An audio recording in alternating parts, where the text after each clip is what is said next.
zəncirdən ibarətdir. Bir zəncirlidir. O da azot əsası.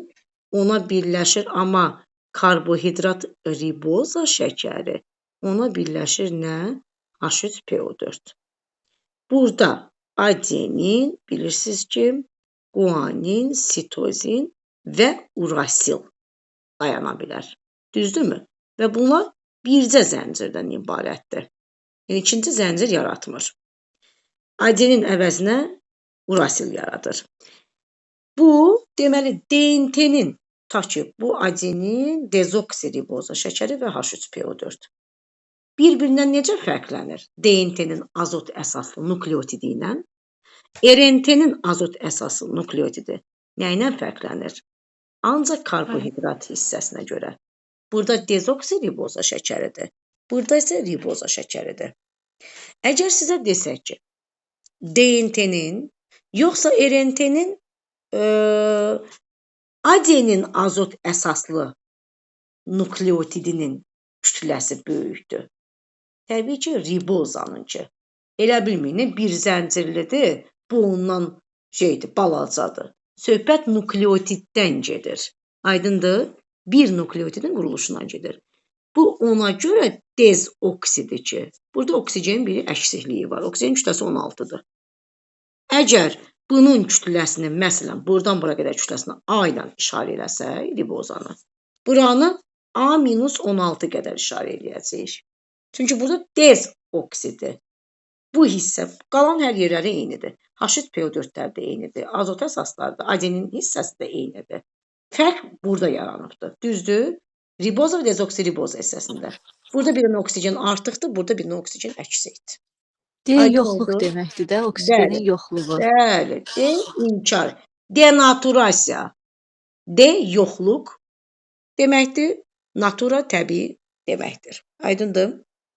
D yoxluq aradan qaldırmaq deməkdir. Deməli, bax belə.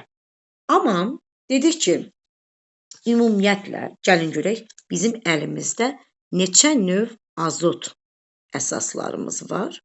Azot əsaslar deyəndə adenin, guanin, sitozin, timin və urasil. 5 növ azot əsasınız var. Amma neçə növ nukleotid desə, bəli, nukleotid desə 8 növ. Bunun 4 növü DNT-nin payına, 4 növü isə RNT-nin payına düşür deyəsiniz. Hardan gəldi? Adenin, guanin, sitozin, timin əsaslı. Bu isə adenin, guanin, sitozin və urasil əsaslı. Çünki bu hissələr nədir? Bunlar da ribozadır. Burada nədir? Bu hissələr dezoksiribozadır. Ona görə 4 növ burada yaranır, 4 növ də burada yaranır.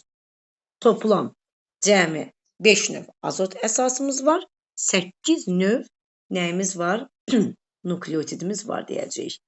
RNT-nin əslində çox növü var, amma biz ribosom, məlumat, nəqliyyat RNT-lərlə tanış oluruq. Hər 3 növ RNT DNT-dən sintez olunur deyəsiniz. Zuğalın biosintezində. RNT-nin elə bir növü varmı ki, hidrogen rabitəsi yaratmış olsun? Bəli. Nəqliyyat RNT-si bildiyiniz kimi yonca yarpağı formasındadır.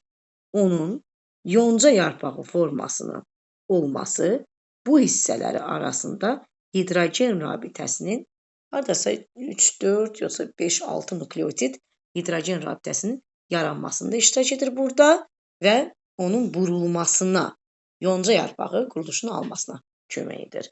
Deməli, bəli, elə RNT var ki, məsələn, nəqliyyat RNT-si hidrogen rabitəsi yaradır deyəsiniz.